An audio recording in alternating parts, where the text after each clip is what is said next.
This conference will now be recorded.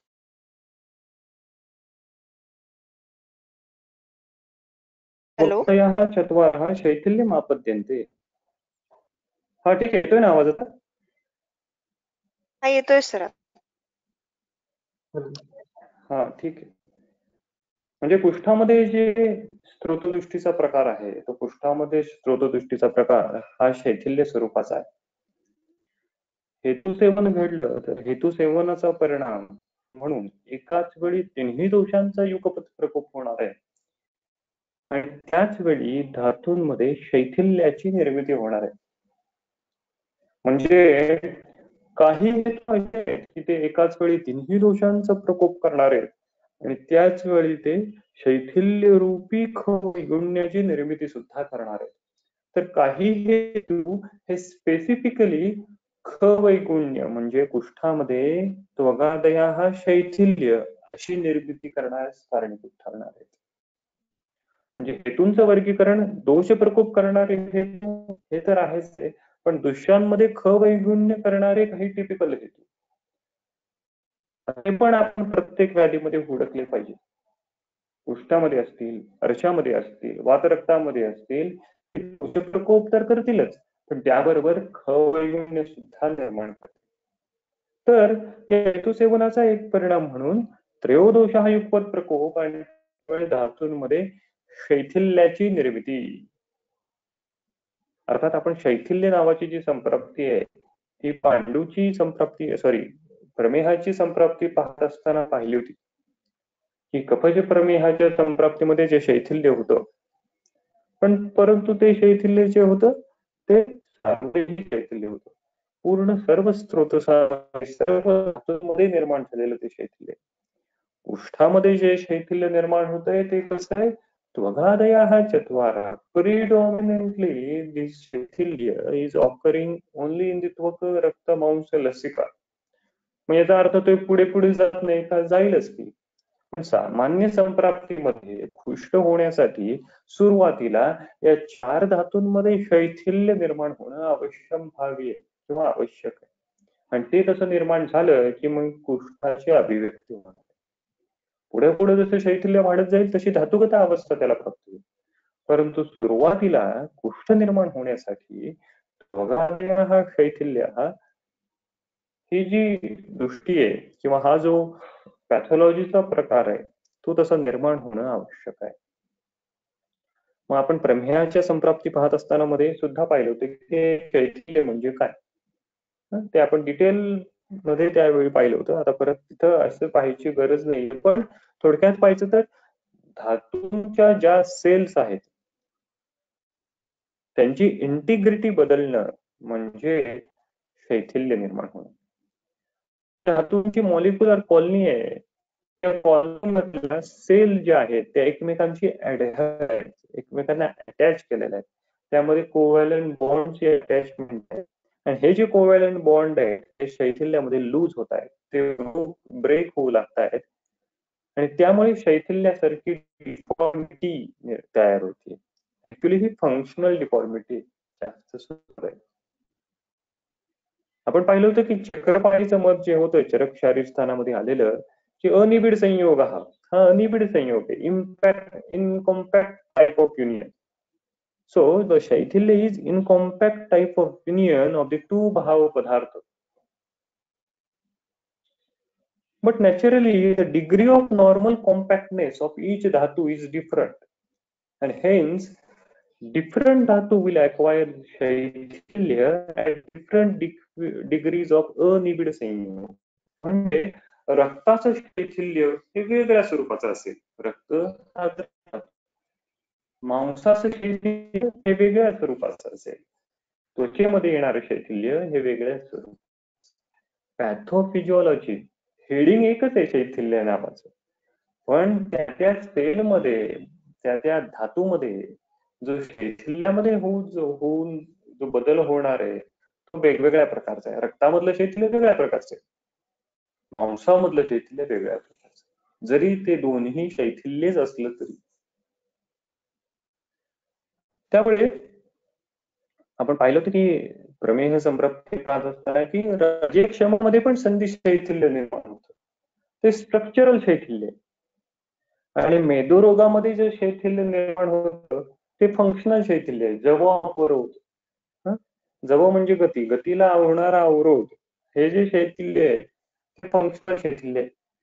आणि या शैथिल्याच्या विरुद्ध संकल्पना किंवा त्याच्या अँटॅगॉनिस्टिक जी संकल्पना ती म्हणजे संहननाची, ते सुद्धा आपण त्यावेळी पाहिलं होतं की नॉर्मल संहनन जे आहे, सुनिबद्ध शोणित आणि मांस हे जे असले पाहिजेत त्यांची तशी कॉम्पॅक्टनेस आता राहत नाही आणि त्यातून शैथिल्याची निर्मिती होती. हे जाणणं महत्वाचं आहे. म्हणून आपण जी चिकित्सा करतो ती शैथिल्य म्हणून वेगवेगळ्या कषायांचा वापर करतो, वेगवेगळ्या कषाय द्रव्यांचा आपण वापर करतो का? कषाय रस जो आहे हा शैथिल्य दूर करणारा आहे.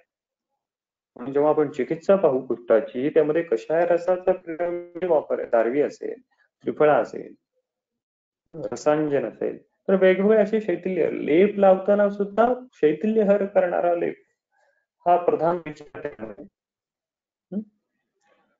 त्यामुळे शैथिल्य प्रधान संप्राप्ती या ठिकाणी निर्माण होते. त्वगादयाः चत्वारः शैथिल्य मापद्यन्ते. आणि मग पुढे काय होतं? तेषु शिथिलेषु दोषः कुपिताः स्थानम अधिगम्य संतिष्ठमानः तानेव त्वगादीन् दूषयन्तः कुष्ठानि अभिनिवर्तयन्ति. तेषु शिथिलेषु, तेषु म्हणजे त्वगादयाः चत्वारः शैथिल्य असं प्राप्त झाल्यानंतर तेषु शिथिलेषु काय होतं? मग ते शिथिल एकदा निर्माण झाले म्हणजे बघा, तेषु शिथिलेषु हा भाव ऑलरेडी निर्माण होणं आवश्यक आहे. म्हणजे एकाच वेळी त्रयोदोषांचा प्रकोप आणि त्याच वेळी ऑलरेडी प्रीरिक्विसाइट म्हणून शैथिल्याची निर्मिती. तेषु शिथिलेषु त्वगादयाः चत्वारः हे शैथिल्य प्राप्त झाल्यानंतर प्रकोपितः दोषः, हेतूंमुळे ऑलरेडी जो युगपत प्रकोप झालेला आहे दोषांचा, ते आता प्रकोपित झालेले स्थानम अधिगम्य. स्थान अधिगम्य म्हणजे स्थान प्राप्त करून, म्हणजे कशी दोषांना कंटिन्युअसली मुवमेंट आहे. कंटिन्युअसली धातुर ही विक्षेप उपचित कर्मणा, पूर्ण शरीरभर ते फिरतायत. असे फिरणारे दोष हे शरीरात नेहमी संचारी अवस्थेमध्ये आहेत. दोषांचे मॉलिक्यूल हे नेहमी शरीरामध्ये फिरत असतात. असे दोषांचे मॉलिक्यूल जेव्हा त्या शैथिल्य प्राप्त झालेल्या त्वक, रक्त, मांस, अशा भागामध्ये येतील तेव्हा काय होईल? तेव्हा दोषाचा एक मॉलिक्यूल त्या शैथिल्य प्राप्त स्थानामध्ये अडकून पडेल. इतर दोष पुन्हा स्वतःच्या सर्क्युलेशन मध्ये वाहत जातील. पुन्हा दुसऱ्या सर्क्युलेशन मध्ये दुसरा दोषाचा मॉलिक्यूल त्या शैथिल्याच्या स्थानाच्या ठिकाणी येईल. पुन्हा तो त्या ठिकाणी अडकून पडेल. अशी क्रिया पुन्हा पुन्हा पुन्हा पुन्हा होत राहील आणि मग जीर्णावस्थेत कुष्ठाची अभिव्यक्ती त्या ठिकाणी. जर अडकून पडणारा दोष हा पित्त प्राधान्याचा असेल तर त्या ठिकाणी पित्त कुष्ठाची निर्मिती होईल. जर अडकून पडणारा दोषाच्या मॉलिक्यूल जर तर त्या ठिकाणी कफज प्रिडॉमिनंटली कुष्ठाची निर्मिती. पण कुष्ठ कोणतंही असलं, पित्तज कुष्ठ असलं, कफज कुष्ठ असलं तरी दोन क्रिया त्यामध्ये इनव्हेटिबली होणार आहेत. तिन्ही दोषांचा असणारा युगपत प्रकोप आणि त्वगादयाः चत्वारः शैथिल्यम आपद्यन्ते. आणि स्थानम अधिगम्य काय होतं? संतिष्ठमान. संतिष्ठमान, अडकून पडतात तेथेच दोष. ऍक्च्युली दोष हे कुठे अडकले नाही पाहिजेत. ज्या ठिकाणी अडकतील त्या ठिकाणी व्याधी. ते अडकले का बरं अडकले? शैथिल्यामुळे अडकले. त्यांच्या गतीला अवरोध झाला त्या ठिकाणी, त्यामुळे ते तिथे अडकले. संतिष्ठमान. आता मग ते अडकल्यानंतर ते काय नुसते स्वस्त बसणार आहेत का? ते ज्या ठिकाणी अडकले, ज्या ठिकाणी थांबले, त्या स्थानस्थ धातूंची ते आता दुष्टी करायला सुरुवात करणार आहेत. आणि म्हणून ताने वगादीन दूषयंतः, आता दोष त्या ठिकाणी अडकून शैथिल्य प्राप्त झालेले त्वगादी धातू आहेत त्यांची जास्त प्रमाणात दृष्टी करू लागतात त्वगादी दूषयंत आणि अशी दृष्टी एकदा होऊ लागली की कुष्ठानी अभिनिवर्तयंती आणि फायनल फुल असा कुष्ठ आम्हाला दिसतो कुष्ठाची अभिव्यक्ती दिसते आणि मग रुग्ण आपल्याला त्यामध्ये पण एवढं सगळं रामायण त्याच्या शरीरात ऑलरेडी घडलेलं असतं तिन्ही दोषांचा खूप झालेला असतो आणि त्या त्वगादया चत्वारा ठिकाणी शैथिल्य प्राप्त झालेलं आहे आणि दोष जे स्वतःच्या रसरक्त संवहनातून त्या शैथिल्य प्राप्त अवस्थेच्या ठिकाणी त्या स्थानाच्या ठिकाणी जेव्हा पोहोचताय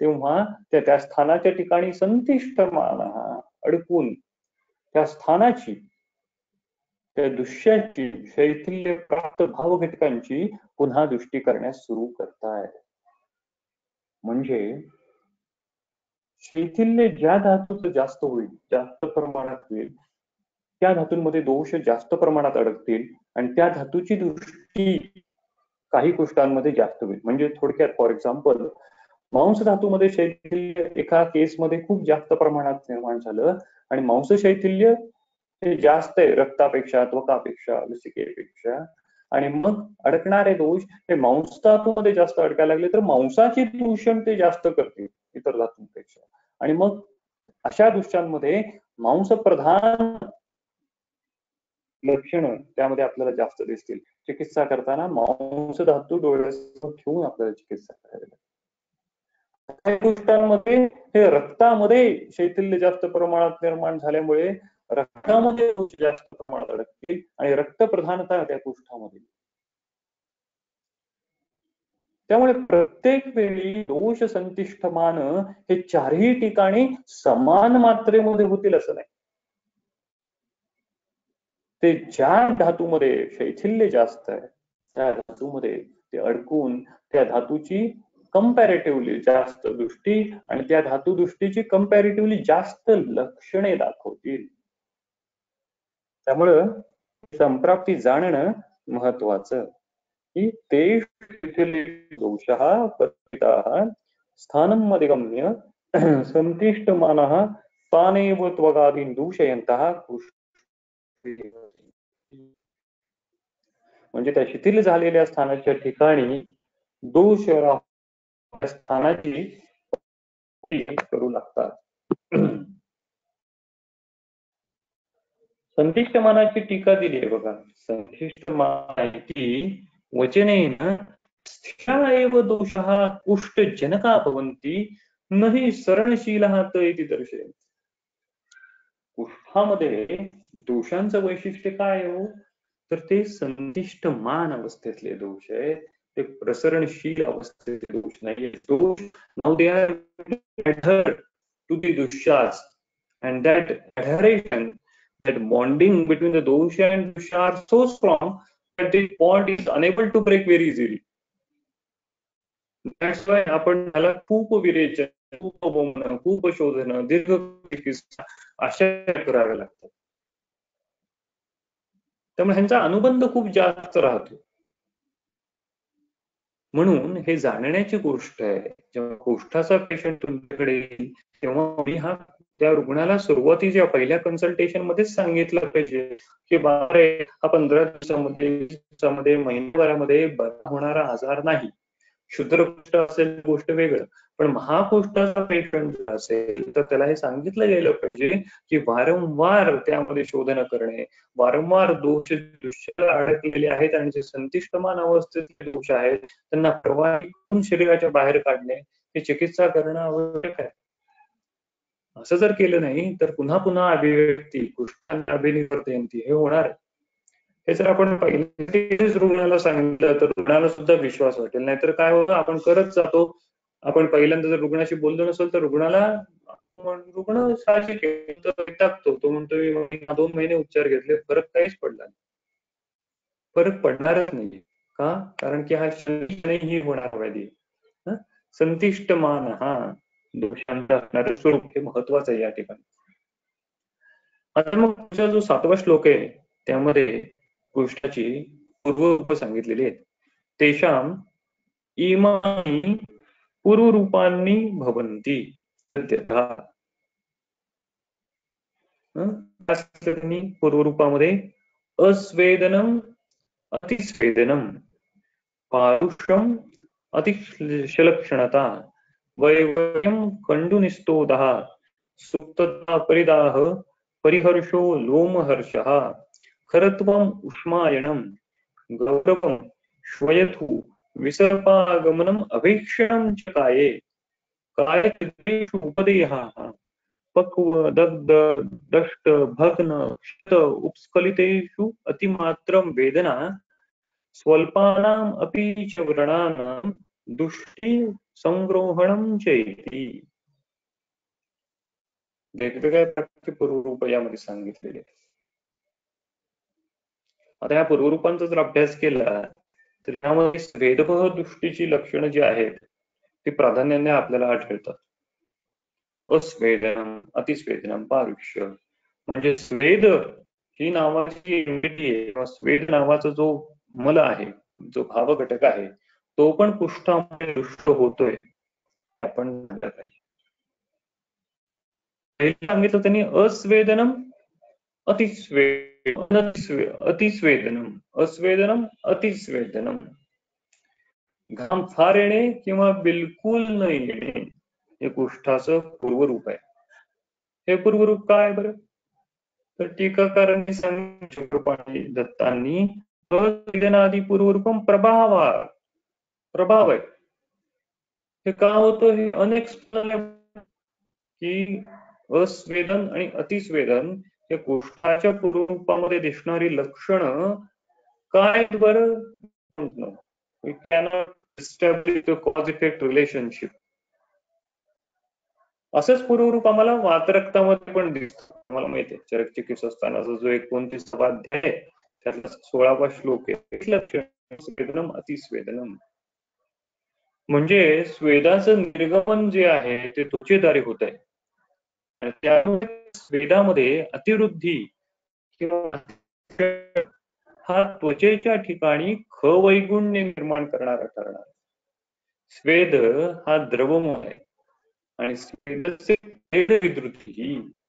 क्लेदाची विधृती धारण ते करणार आहे आणि क्लेद हा कुष्ठ निर्मितीला ठरणारा घटक आहे.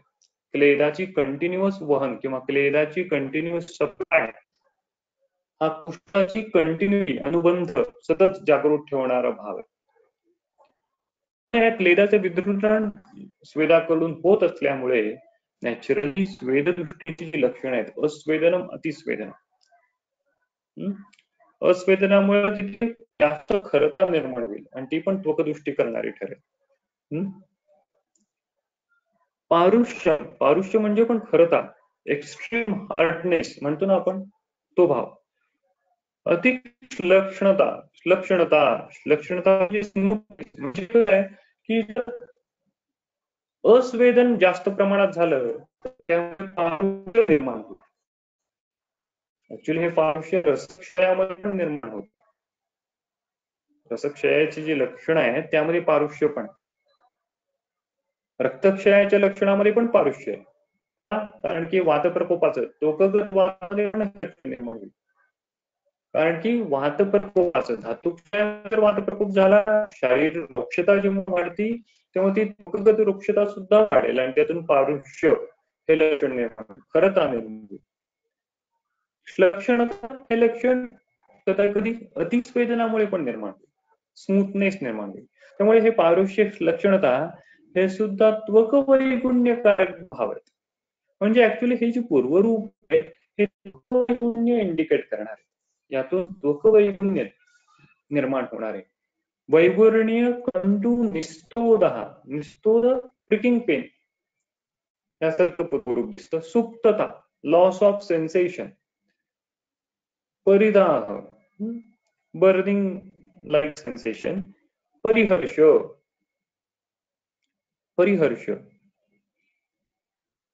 टिंगलिंग, परिहर्षाची टीका बघा, झिंझिनिका, टिंगलिंग लाईक अ सेन्सेशन, हे माउस इन्व्हॉल्वमेंटचं लक्षण आहे. परिहर्ष हे लक्षण जे आहे की आता मांस धातूची इन्व्हॉल्वमेंट संप्राप्तीमध्ये होऊ लागलेली आहे. सुरुवातीला ती अणुस्वरूपाची असेल, सुरुवातीला ती कमी प्रमाणात असेल, म्हणून जिंजिनिका हे लक्षण त्या ठिकाणी निर्माण झालं. जेव्हा जास्त प्रमाणात संप्राप्ती पुढे वाढेल तेव्हा मांसधातूची दृष्टी जास्त होऊन कुष्ठाचे अभिनिवर्तन त्या ठिकाणी होईल. पुढे विसर्पम आगमनम. विसर्प आगमन हे कुष्ठाचं पूर्वरूप एकच असेल बरं. अभिक्षणम विसर्प आगमनम. विसर्प होणे, विसर्पाचं आगमन होणे हे कुष्ठाचं पूर्वरूप, आणि हे पण कसं अभिक्षणम हे सांगितलंय. ऍक्च्युली विसर्प म्हणजे विसर्पणशील संप्राप्ती, जी पसरणारी संप्राप्ती. म्हणजे कुठे एका ठिकाणी दाह होईल, तो दाह मग परत दुसऱ्या ठिकाणी वाढेल. कुठे एका ठिकाणी कंडू होईल, तो कंडू परत वाढत जाईल. कुठे एका ठिकाणी निस्तोध होईल, तो परत वाढत जाईल. कुठे एका ठिकाणी परिहर्ष होईल, परिहर्ष सुद्धा वाढत जाईल. विसर्प म्हणजे केवळ इरिसेफॅलस किंवा हर्पिस हा प्रकार नाही. विसर्प म्हणजे शरीरामध्ये पसरत जाणारी जी संप्राप्ती आहे त्या सर्व संप्राप्तीला विसर्प संप्राप्ती असं म्हणू शकतो. अनुविसर्पण ज्या ज्या संप्राप्तीमध्ये होतं त्या सर्व विसर्प संप्राप्ती आहे. पुढे काये, आता हे प्रत्येक जी लक्षण, आता ह्या म्हणजे अभ्यासाचं आपली व्याप्ती वाढवण्यासाठी जेव्हा तुम्ही घरी असाल तेव्हा प्रत्येक लक्षणाचं एक डिफरन्शियल डायग्नोसिस तुम्ही करू शकता. अतिस्वेदन कोणते कोणते व्याधीवर दिसतो बरं, जर आपण अभ्यासाचा विषय घेतला, अतिस्वेदन आयुर्वेदीय दृष्टिकोनातून अतिस्वेदनाचं डिफरन्शियल डायग्नोसिस, आयुर्वेदीय दृष्टिकोनातून अल्पस्वेदाचं डिफरन्शियल डायग्नोसिस. मग पुढे प्रत्येक लक्षणाचं आपल्याला करता येईल. पारुष्य, लक्षणता, वैवर्ण्य. तर मग आपली दृष्टी व्यापक. काय होते सध्या, जेव्हा रुग्ण अतिस्वेद किंवा अल्पस्वेद असं म्हणतो तेव्हा आमच्या डोळ्यासमोर डिफरन्शियल डायग्नोसिस आयुर्वेदीय पद्धतीने येतच नाही. त्यामुळे आमची काय म्हणतात त्याला, विचारांची गती पुढे धावत नाही.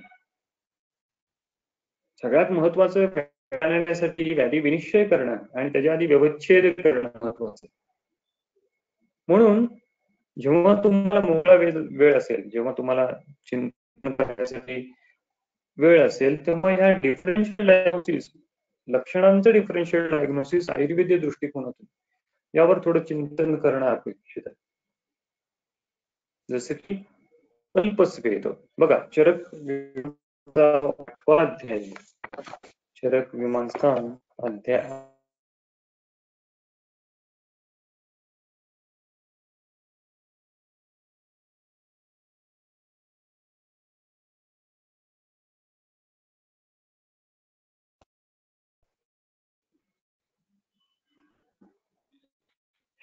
श्लोक आहे तो 277.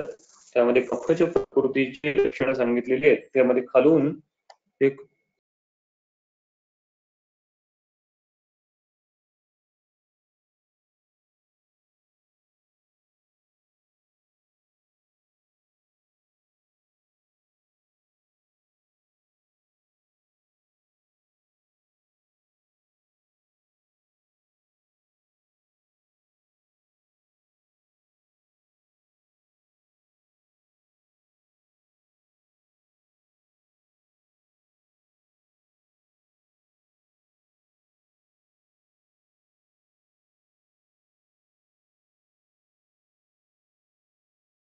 जो तिसरा अध्याय आहे, ज्वरचिकित्सा अध्याय आहे, त्यामध्ये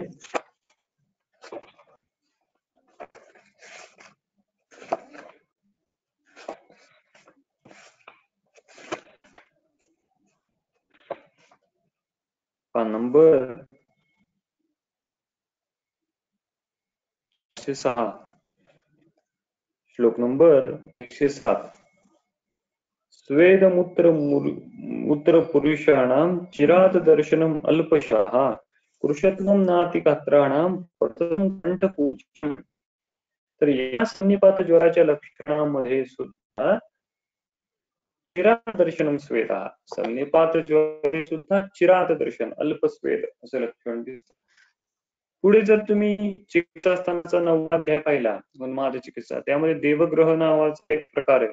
त्या देवग्रहामध्ये सुद्धा अल्पस्वेद हे लक्षण दिसतं.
हॅलो, आवाज येतोय का? हॅलो, मध्ये कट झाला होता.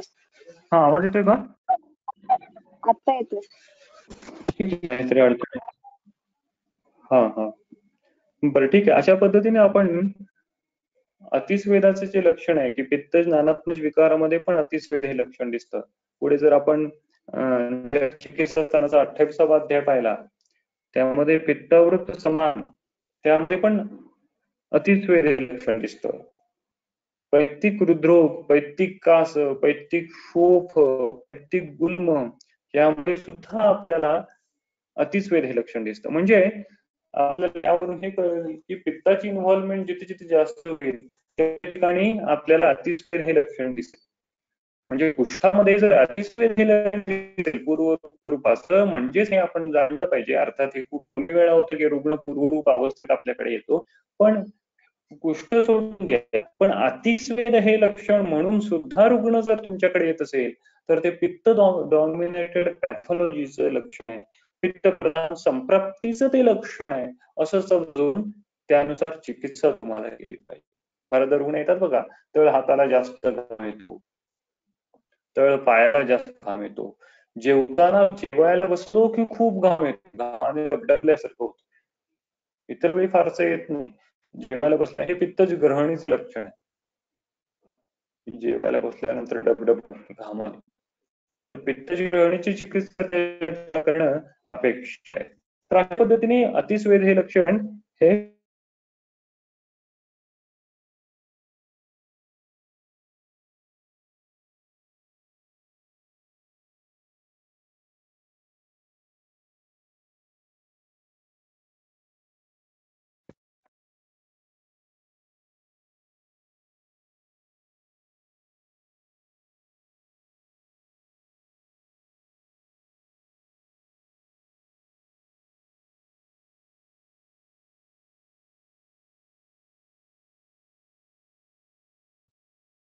हॅलो, हॅलो, हा, कट होते का आवाज मध्ये? हा, मध्ये कट. ठीक आहे, काय मग आज थांबूयात का? फारच टेक्निकल अडचण येते आज. आपण शक्य झालं तर दुपारनं घेऊ किंवा मग उद्या घेऊ.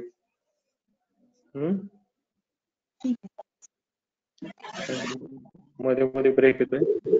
आपण संध्याकाळी घेऊ आज किंवा मग उद्या सकाळी घेऊयात. तसा मेसेज करेल. ठीक आहे, थांबू आपण आज इथे. हा जो पूर्वरूपाचा जो श्लोक आहे ना, तो पूर्वरूपाच्या श्लोकापासून आपण पुढे परत उद्या कंटिन्यू करू.